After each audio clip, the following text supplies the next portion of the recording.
Welcome to part 4 of the series Maximise the Value of Your Business. In part 4 we attempt to put it all together, looking at business plan, cash flow planning and forming your team, plus some troubleshooting tips, or if you like, shortcuts, how you can achieve these results quicker than otherwise suggested in the program. Chapter 7, put it all together. As you maximise the value of your business, or as you grow your business, there are certain steps you will need to take to ensure you not only survive the journey, but that you reach your goal. I would suggest that among the things necessary for your success are the following. First thing you're going to need is a business plan. Less than 10% of business owners have a business plan. Create your business plan, even if it is only a one-page document that you work from as you manage and grow your business. Cash flow planning. If you are not good with figures, then I suggest you hire somebody who can plan your cash flow as you build your business. I cannot stress enough the importance of this point. Many business owners undertake expenditure, even according to their written plan, however don't judge accurately enough how much things are going to cost. Murphy's Law reigns supreme in small business as it does elsewhere. Things will take longer, things will cost more, and things will go wrong. Form your team. As we often say throughout this program, you will not be able to achieve these goals on your own. You will need the help of the following people. A lawyer on your team who is familiar with small business practice and sale of business transactions. In protecting your intellectual property and goodwill, your advisor will need to be comfortable with corporations law, internet law, sale of business law, capital gains tax, employment law, intellectual property law, and any other law matter that arises in the conduct and sale of a small business. Also, it's wise to choose a lawyer who will be available for you. A lawyer who is in court all the time or is under-resourced may let you down at the wrong time and could lose you the sale of your business. Your accountant needs to be responsive to your requests and needs to be able to provide you with timely financial reporting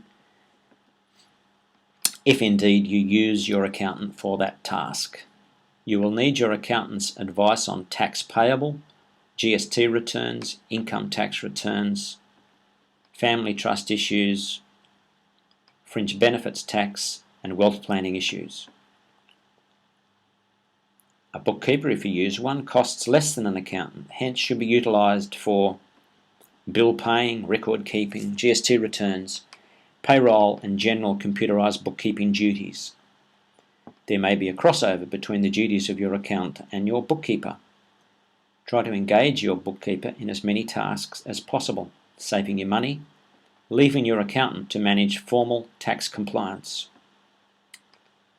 A coach plays a role that none of the above professionals play. A coach should be able to assist in planning, offer ideas, keep you accountable, and be by your side as you attain each of your business growth goals. And it's wise to look to the track record of the coach as well, as it can be powerful to hire a coach who has actually built and sold their own business. A financial planner. This person will gain from you an understanding about how much money you need for a comfortable lifestyle and retirement. This person understands different investment options and whether you are starting out or heading towards retirement can advise you on whether your surplus income should be invested in real estate, shares and other investment vehicles or back into your business. A business broker. This professional knows more about the buying and selling of businesses than any other professional in the business world. A good business broker can advise you immediately on current business value, should be able to tell you what is required to get a business to a certain value level, and of course should be briefed early in the piece when you finally take the steps to put your business out there on the market. Always hire a broker who understands both business value and business growth techniques. It goes without saying that you should ensure the broker is fully licensed to protect you during the transaction. This business broker should also be able to draw up and complete heads of agreement documents covering the terms of the agreement between the parties. This document then is the basis upon which a contract is drawn up. Once an agreement on price is made, the further terms and conditions of the contract, including any vendor assistance or training, non-competition period, succession arrangements with staff, agreement on stock levels, due diligence conditions, and any other relevant terms and conditions can be embodied in this document. This then makes the exercise of drawing up the contract easier and less costly for both parties. Find a business broker you can work with, develop a relationship with, and stay in touch with throughout your business life. Cohesion. Having formed your team, there could be overlap in the responsibilities undertaken by each of the members of your professional team. I always like to see the accountant and a financial planner operate out of the same firm. This way, investment decisions can be taken in full knowledge of the tax compliance advisor. At the time of the transaction, the lawyer should be talking to the accountant about valuation of stock and equipment, as well as employee entitlements and related issues. The business broker needs to be in constant contact with the accountant to ensure that up-to-date figures are available at short notice. The business broker also needs to be able to rely on the lawyer to deliver a contract in a timely fashion once heads of agreement have been agreed upon. Appoint these professionals as soon as possible.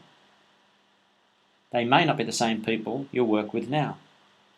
You may be able to put off engaging the business broker until the time of the transaction. However, I would suggest talking to the business broker early so that you understand what the business is worth now and what the business has to achieve to hit the target value. Troubleshooting. Sometimes things go wrong, or you may just not be able to set your business up as suggested here. If this is the case, then there are some measures you can take, fixes if you like, or alternatives that may not be as good as the original suggestion, but could get you out of trouble. Your role in the business. If you can't reduce your importance to the business, then you will have to do something else to satisfy the buyer that the business will go fine without you being there. We've already mentioned systems as a way of doing this, and a good example of this is a procedures manual or operations manual. The alternative is for you to stay in the business for an extended period of time, and if you are contributing in that time, you should be able to command a wage to cover this time. You might be asked to stay in for anything from 3 to 12 months. On top of this, you might be asked to accept staged payments instead of your entire purchase price up front. Completion of full payment may be made subject to the business meeting certain performance targets over the period. Integrity of information. You may not be able to prove the validity of your figures by reference to tax records. In this instance, you should be prepared to verify the financial performance of the business in some other way. For example, in the retail scenario, you can offer a trial to the purchaser, where the purchaser comes in and observes the business, counting the takings on a daily basis. Both parties sign off on it. This trial might last for a week or two or a month. If at the end of the period the business does not meet targets set and agreed by both parties, then the purchaser can walk away from the deal without penalty. There would normally here be an exchange of contract and a deposit paid by the purchaser. If the business does make target, then the purchaser must complete the contract. Stock. If you are overstocked and about to sell your business, you need to be very careful about what you do.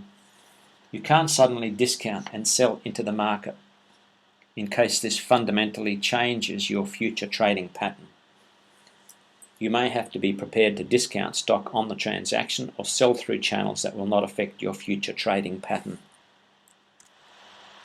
In summary, selling your business is all about a strategy.